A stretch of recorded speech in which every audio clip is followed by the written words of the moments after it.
Hello and welcome. Let's talk about texturing today, but first let's look at some of the options that we have available to us. And I'll also explain why I chose the method that I did. Here's an add-on which is free. It's called UCU Paint. It's a layer-based painting system, not too dissimilar to many other 2D painting software such as Affinity Photo, Photoshop and such. Next we have Fluent Materializer. I actually have this one and it's really good. It's a paid add-on, not too expensive at all, for the power that it enables or gives you for texturing. Definitely highly recommended.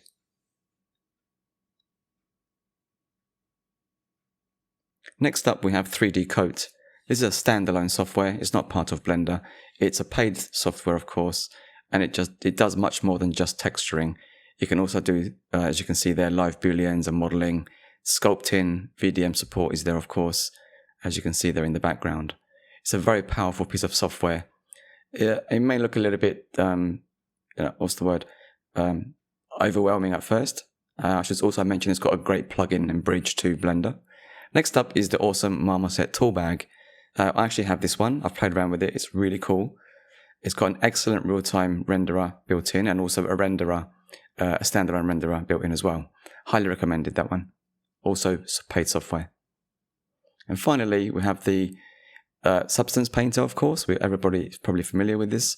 This is probably not the best demonstration of Substance Painter. And you can buy that as a standalone one-off payment on Steam, or you can get it via a paid subscription to Adobe Creative Cloud, or separately, as it were. Right, moving on. What did I decide to do? Well, I decided to go for a native Blender material setup. One, because it's free and you don't have to spend any money, with a little help from BlenderKit. So what you will need is the Node Wrangler add-on. It's built in, just enable it. And go and get yourself the BlenderKit add-on as well. That's also free. And once you've done that, you can then install the add-on through Preferences. This is version 4 of Blender, so we're using add-ons, not extensions. So you install that, and you can choose to log in and create an account. And there at the top there, I've just closed the little menu that appears. And here it is in the sidebar. So you can see you can search, upload different types of things. And you can see that if I type in Edgeware and press enter, we get the search results. So what I chose to do is you can obviously browse through these, and you can, let me just highlight this object actually and isolate it. What I'm going to do next is choose one that I like. The one I like is this one, so I'm going to drag and drop that onto the model.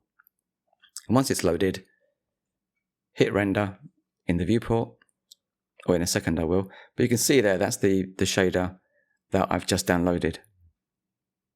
And that's what we get by default. So let's break this down, because we need to tweak this and make this look, at least work for us, and the model that we have accordingly, right? So first of all, let's just familiarize ourselves with what we have in this shader. We've got two groups there. We've got an image here that's closed. Let's open that up. So we've got a roughness map there of some type, set to sRGB. It's packed in to the shader material. So you can see it's a fairly low resolution, awesome rough map, it's called. So there's that anyway. I'm just having a look to see how that's been applied to the model. You'll note there's no texture mapping or mapping and texture coordinates. I've added those by clicking Ctrl-T with the Node Wrangler enabled. And I'm switching it to object coordinates and not UVs, because I haven't UV mapped to the model. And it's important you change the method type to box and the blend value all the way to 1 to reduce seams. And I've also increased the scale there in the mapping to 2, so we have twice the resolution effectively. And I've switched it over to non-color as the image type. So with that done, this is what we have so far. And that's looking pretty good. You might be happy with that. Let's change that back to 1 and see how that works. So effectively, this is all about trial and error. That's all I'm doing here. So I've cut the video right down from an hour to what, 11 minutes? Because I don't think you want to sit there and watch me mess around with these. Right, this one here, dark rust base, and this one here, Edgeware mask. These are the two main groups. And to enter the group, you press the tab key, just like you would from object to edit mode. I'm just going to sort these out, make them a bit tidier, so I can figure out how this works now.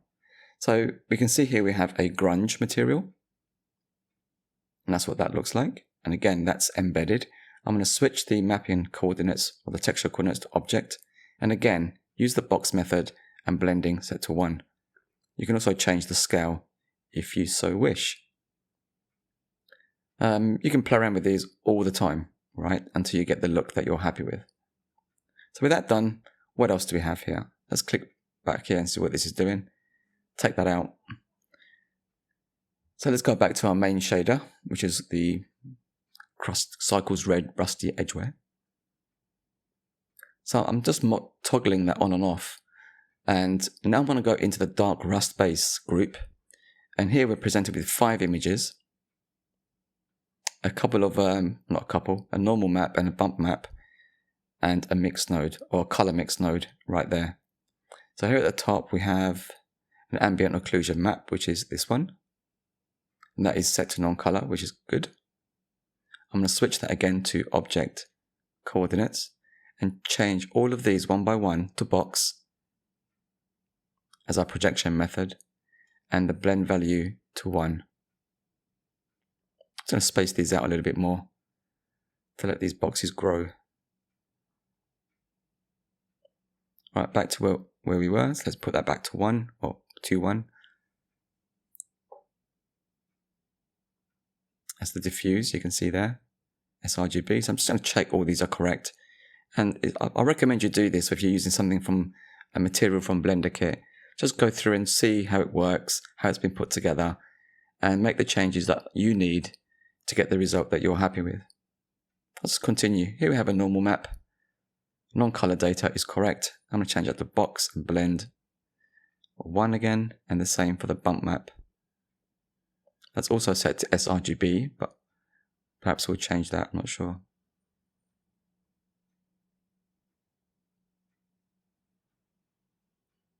Just to confirm it is actually black and white grayscale.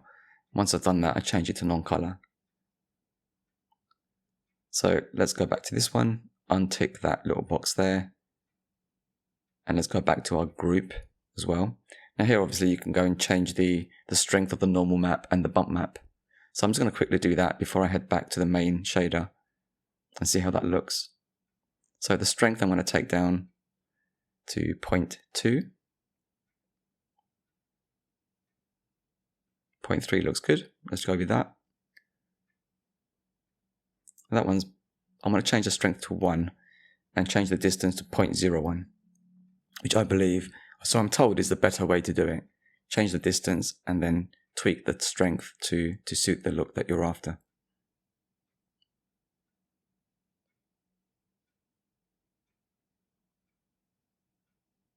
Okay, I think I'm happy with that. So let's unplug that bit there. Tab back into the main group. Here we are, back into the main group, and connect that up. Let's inspect our handiwork and see how that looks. So I've jumped ahead here because this is from that point in the video to this point. I went through and changed things like the color, obviously from red to this khaki mid green. I then copied that to create the yellow variant of the metal once I was happy with the green version, and assigned that to the Helldivers 2 symbol at the top there of the grenade. Then I selected parts of the model and also created a metallic shader. Just a very simple shader. Just using a noise texture there and a color ramp for the roughness, into the roughness there. So I went through and assigned all of those materials to the relevant parts.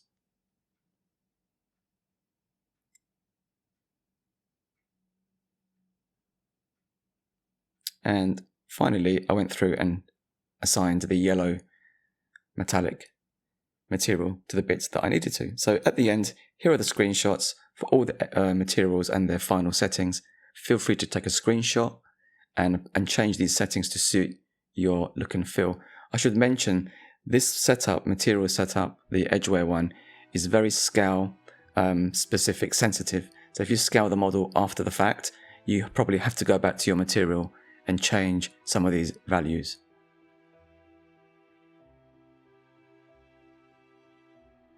And here's the yellow variant of the same shader. I should also mention the groups there are shared between the two materials. So if you make a change in one, the changes will reflect also in the green, for example, as well as the yellow.